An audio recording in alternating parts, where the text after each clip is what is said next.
Shalom, shalom. This is Shalom from the Great Millstone Atlanta Camp.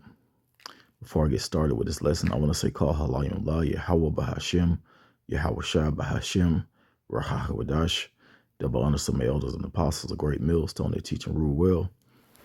Peace, love, and safety to the hopeful elect scattered throughout the four corners of the earth, who mainly are you Negroes, Latinos, Native Americans, and also you Israelite foreigners like the other nations that's joined to us. To you all, I say Shalom. And I just want to go into the dietary law things, what not to eat. And this devil, Esau, Edom, the so-called white man, who's in control of all the food, money, pretty much everything.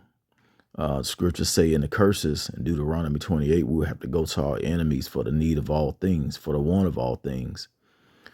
And food is a major need. All right, so they control all the food.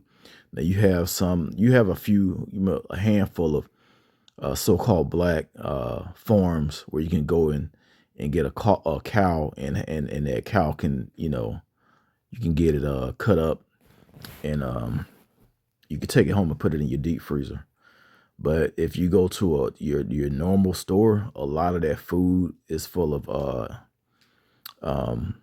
different chemicals. The chicken is full of all kind of fattening products. It's all kind of chemicals in the chicken, the beef. Even if we eat lamb, they say it's halal meat, but it still have bad stuff in it. So the scriptures say, as a matter of fact, we're gonna get it. I was gonna get Leviticus 11 first, but I'm gonna come back to that. Ezekiel chapter 4. And it's not 10.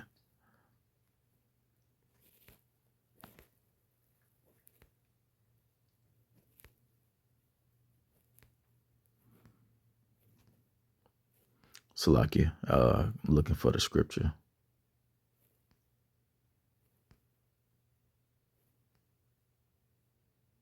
Okay, Leviticus 4:13, it says, and the Lord Yahweh said, even thus shall the children of Israel eat their defiled bread amongst the Gentiles, whether I will drive them. So yeah, the Lord put us, over here for our punishment, and these devils is feeding us everything that we don't supposed to eat. Even if you think you have like a nice glazed chicken or turkey, that glaze could have gelatin in it, which is made out of pork. And a big example of that, a good example of that is the boar's head turkey. That turkey, if you get the oven glaze, it's going to have pork in it because the glaze has gelatin, which is a derivative of pork. Sometimes it's beef gelatin, but if you see like on certain gummy candies, it actually say beef gelatin or fish gelatin. My daughter likes marshmallows. We have to go to the kosher section and get the ones that's made out of fish derived. It's basically made from fish bones, the gelatin that's in the marshmallows. But the average person, eating marshmallows, Rice Krispie treats, cereals with marshmallows in it, have no idea that it has pork. Lard, Jiffy cornbread, lard is pork. Why would you want to put pork in cornbread? All you need is cornmeal, milk, egg, and a little bit of oil. Why would you add lard in there? That's letting you know how this devil is doing this on purpose. He's purposely defiling our food. All right, let me go back to this. So it says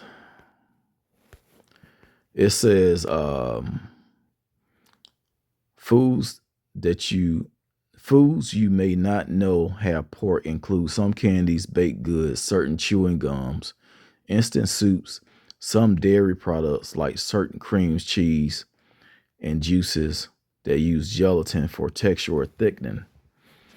Now, they can easily use, like I said, a different type of gelatin, but they want to choose pork.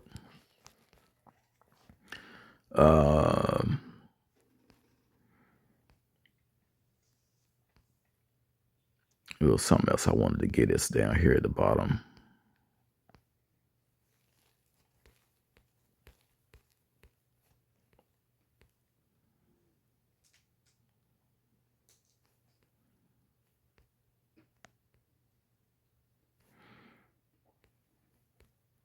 Okay, I might have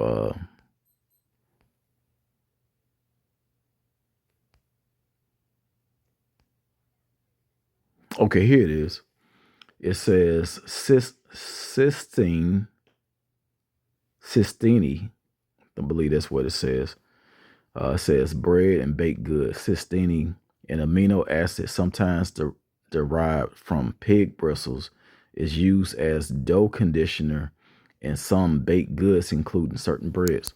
So that's another word you have to look for in ingredients. I'm actually just now learning it because I never heard of that word before. But it comes from pork. Gel capsules on medicine. The gel that actually makes the capsule is a gelatin that comes from pork. Yeah, I mean we can go on and on. It's a lot of things out here that just has pork in it. I used to drink Welch's Grape. That was my favorite juice. It has pork in it. Yeah, they may say that it's a low percentage, but it still has pork. When the Lord gave out the commandments and the laws and told us not to eat these things, what did Esau do? He put us in this captivity and said, well, we're going to put everything to foul and everything that they eat and drink to keep us away from our power. All right. But now it's more of a spiritual thing than ever, because we're still eating things that have pork, even though we don't, sit there with a big ham in the oven, and eating pork hot dogs and pork chops and chitlins and all this stuff, eating oysters and shellfish, different shellfish. What else out there? Moab, these nasty Asians eating octopus and squids and just the worst things you can eat that you don't even supposed to eat. The stuff that's supposed to be made to clean up the ocean, clean up the ground. These devils want to feed it to us. All right. Right here it says sauces. I was doing a stir fry and I picked up a certain sauce and it had shellfish in it. So just make sure you read the all the ingredients, and if you don't know what something is, just look it up. So let's go back to the scriptures. This is Leviticus 11, and I'm gonna start at verse 2.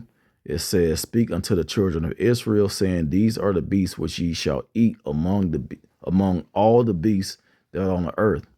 Whatsoever parteth the hoof, and is cloven footed, and cheweth the cud among the beasts, that shall ye eat." So an example would be, of course, cows, lamb, sheep, goats, certain animals like bison,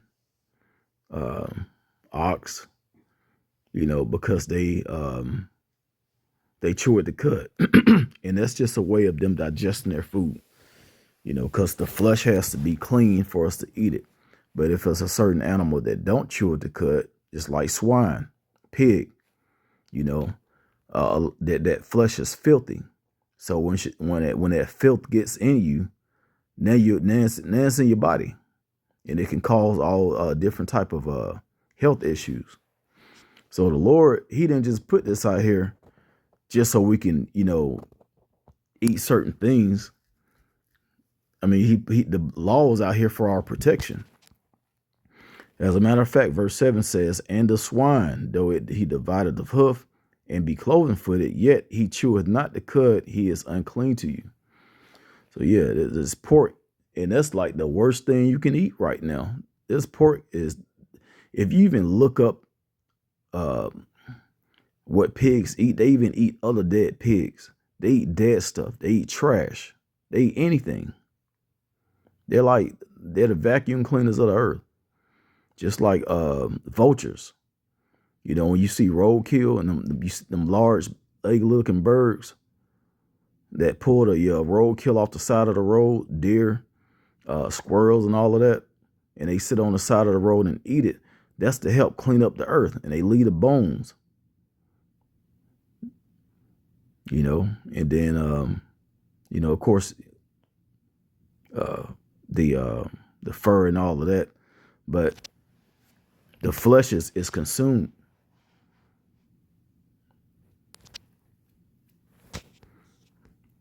Then you have flies, you know, certain insects that lay larvae on there. So, and that larva helps consume that dead flesh. So the Lord created everything for a reason, you know, and it's not for us to eat. Now, when you go down, it talks about the different type of fish.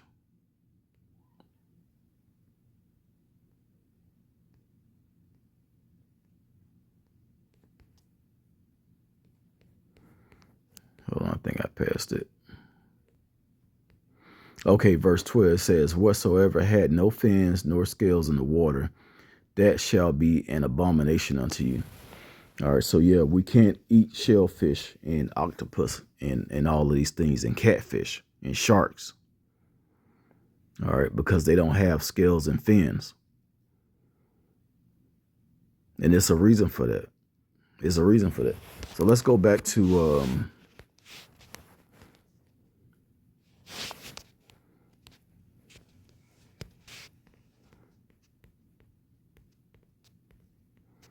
okay, I think I deleted it, but I had another one up here about things that have shellfish in it. So yeah, it's different. It's different sauces, especially those Asian stir fry sauces. A lot of that stuff has oysters and clam, you know, mussels in it.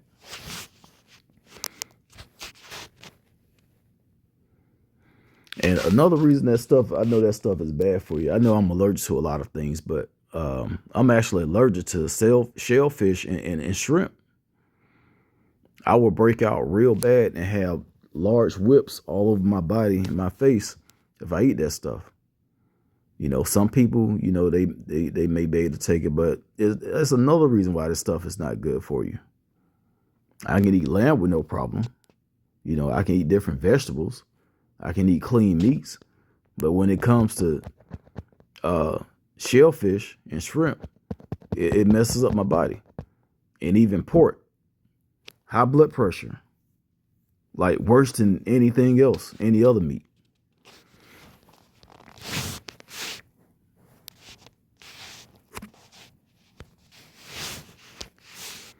Okay. I want to read Isaiah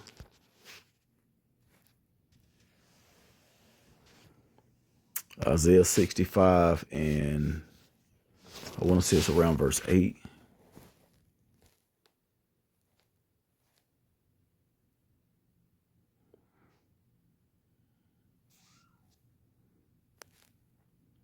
Okay, verse 3 and 4. And 5. It says, a people that provoke me to anger continually to my face, that sacrifices in gardens and burneth incense upon altars of brick, which remain among the graves and lodge in the mountains, which eat swine's flesh and broth of abominable things in their vessels. All right. So your body is, you know, is all you have on this side. And you have to take care of it. It's your vessel. And if the Lord said not to put certain things in you, don't put those things in you. It's as simple as that. I had a guy I was talking to about the truth, and he said, I can agree with everything, but I can't stop eating bacon. I'm like, dude, you gonna let bacon put you to death, literally? I mean, it can kill you from high blood pressure and other things, but the Lord the Lord gonna save you if you willingly sinning and eating bacon?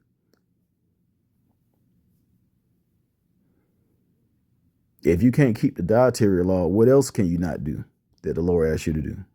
He's not looking for people like that. He's looking for the humble and the meek that want to follow directions, that fears him. Okay?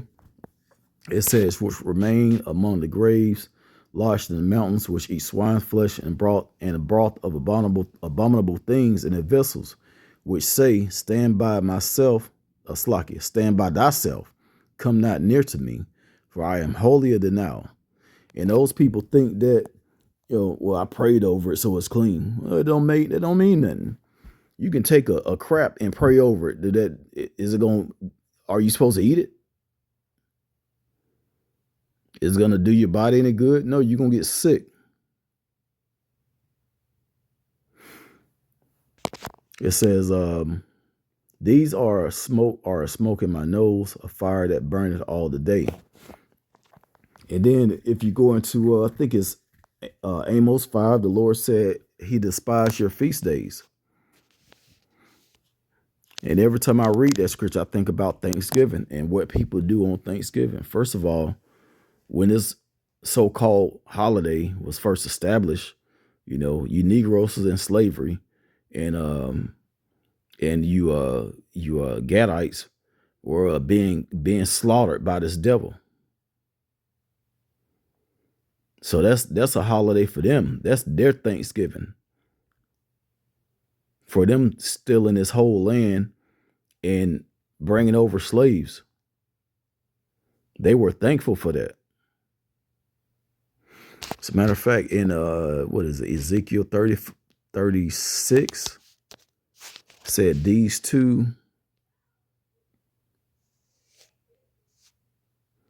It may be Ezekiel 35. Both of these scriptures go into the destruction of Esau, Edom. I wish I can read them in this lesson, but I want to stay on topic. Verse 10, Ezekiel 35 and verse 10, it says, because thou said, these two nations and these two countries shall be mine, and we will possess it, whereas the Lord was there. So Esau just being bold as hell, doing whatever he want to do to the Lord's people. And those two nations is talking about the northern kingdom and the southern kingdom. Like all of Israel was oppressed and enslaved and slaughtered together at the same time.